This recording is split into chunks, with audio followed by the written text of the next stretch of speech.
Give me just a second, you guys. I'm trying to set up my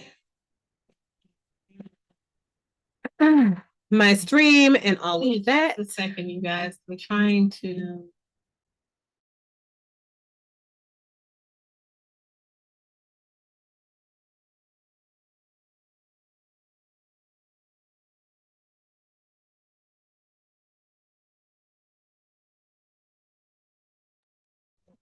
Okay. Now I think we're good. I think I am in sync. I hope so anyway.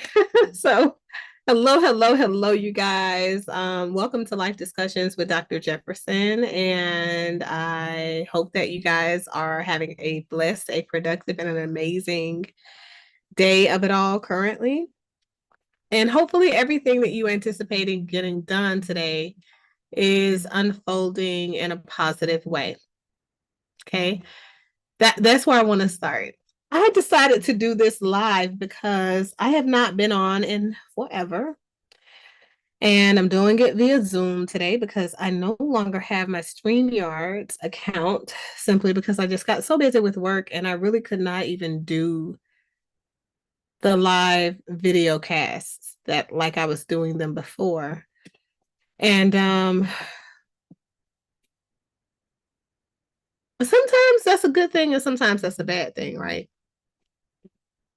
But today I want to talk about mental health matters, okay? Um Give me a second so I can make sure that I have the absolute best connection.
It's coming back now. I hope so.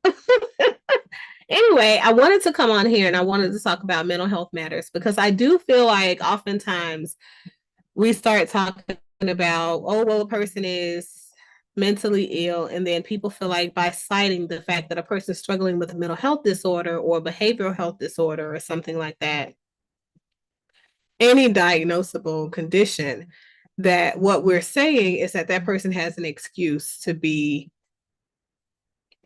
to act, to show up, to believe, to walk in whatever it is that we feel like they are, which to us may not seem like their truth, right?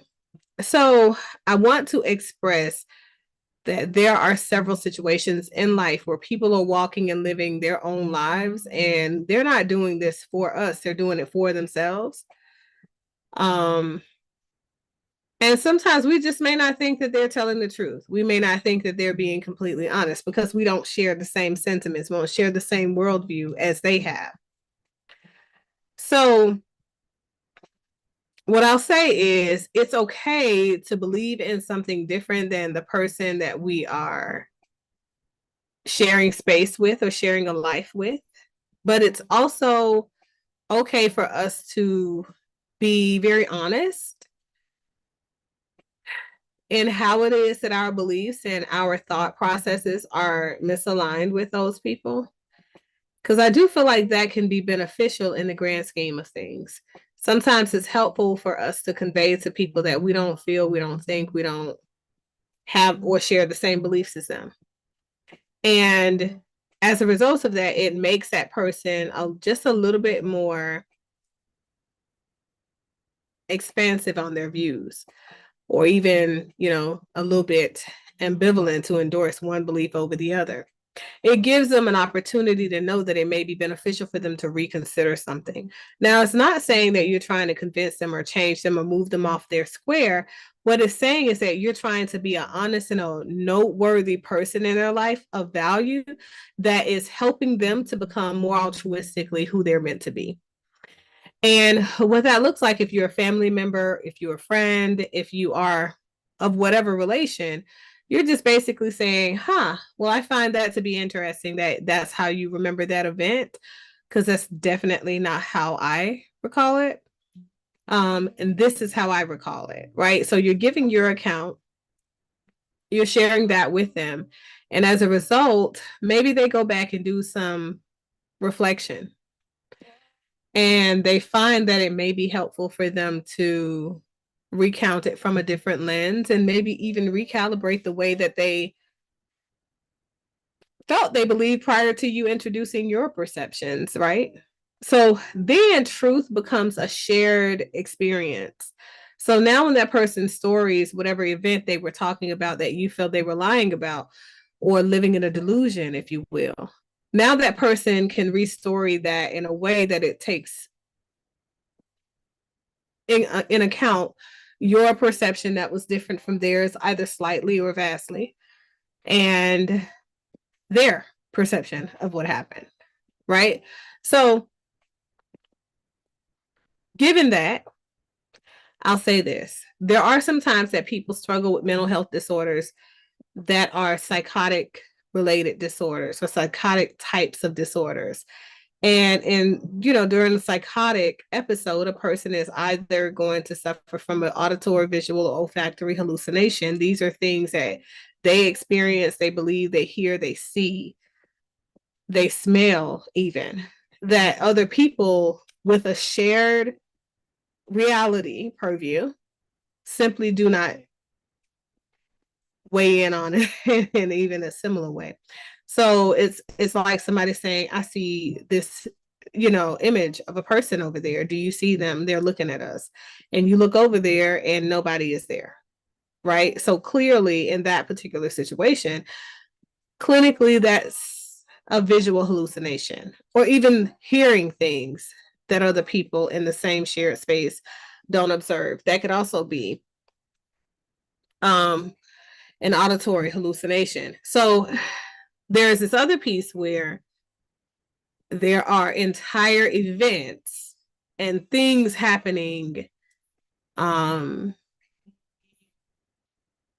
belief systems that are maintained that are completely different than what you experience, right? So that's when we kind of get into the idea of what a delusion is, right? Delusional thinking or being is when those people live in a bubble that is very different from the lived and experienced life of others and themselves, right? It's very different than that. And these things just may not be happening. And in this particular, scenario, I'll introduce a vignette. Maybe a person that you're close to, maybe a friend or a family member, says that they have a boyfriend or a girlfriend. And on Thursdays, they go out with this boyfriend or girlfriend every Thursday. However, every Thursday, you have visual observations of them at your house and they don't leave. Perhaps we would even challenge whether or not there is a significant other at all. Or maybe we would lean into what they think is happening on Thursday, or what they believe is happening every Thursday versus what the reality is after a couple of events that are solidified.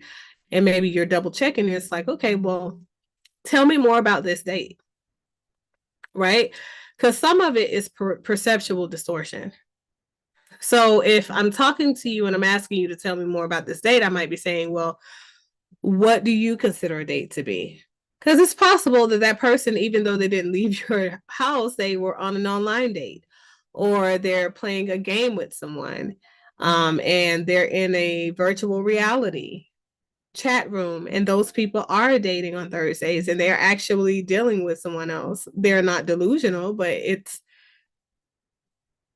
the perception of what their life looks like is very different from what you maintain because you don't know their life like they do, right? So it's just about leaning in and being curious. What I'll say is some people do have a tendency to outright confabulate or lie. And there are several different conditions they could be suffering with that, if that's what's happening. But even in those cases where you feel like someone's not being truthful, it does benefit you if you lean in with curiosity and you start to explore kind of what some of that is about. Because I feel like a lot of that can be cleared up in that way. With that being said, hopefully I've helped you guys a little bit to understand, on an expanded note, what it looks like for a lie, interpretive lie, to perhaps be something greater and maybe expand into the realm of a person that may need some help, that may be struggling with a mental health disorder, and maybe there is something that you can do to help them, to recalibrate or rebalance those people, because we all need that. Accountability requires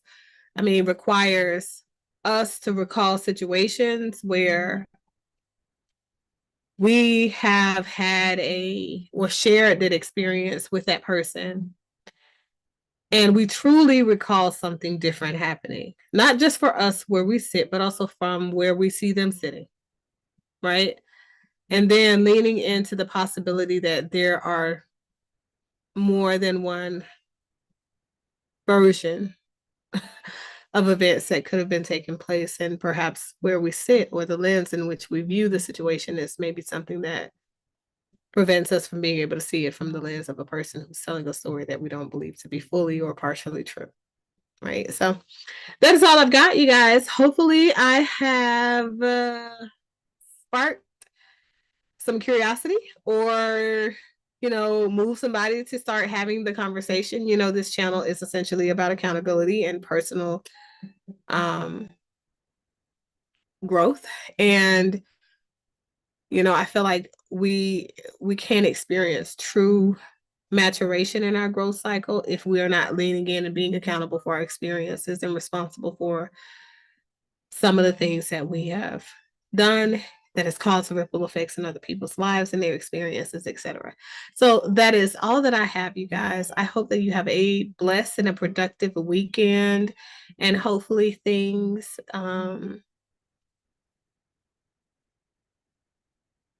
further are explored as a result of you having seen this content. If you found this to be helpful in any way, please hit the like button and subscribe. I have said that I was going to build up this platform. I really did, but I don't really think that I'm going to have the time and effort, just given kind of where we are as a society and the current state of mental health and wellness in the United States and other countries. I am an international practitioner, so it's a lot. Okay. It is a lot. It's taxing to be on a platform and at the same time have my hand in so many pots. And I hope that perhaps the load for me personally lightens sometime soon. But if it doesn't, I absolutely am committed to my patient caseload and to the people that I serve. And hey, they come first, right? But in the meantime, in between time, when I find time, I'll be right here sharing information with you. Make sure you share with me what scent you're wearing of the day, because hopefully scents bring you peace and some tranquility like they do me. Okay. And if you're a person who wears scents to bed as a means to bring yourself back down to level after a long day, let me know. Might have something in common. All right. So that is all I have, you guys. Have an amazing day.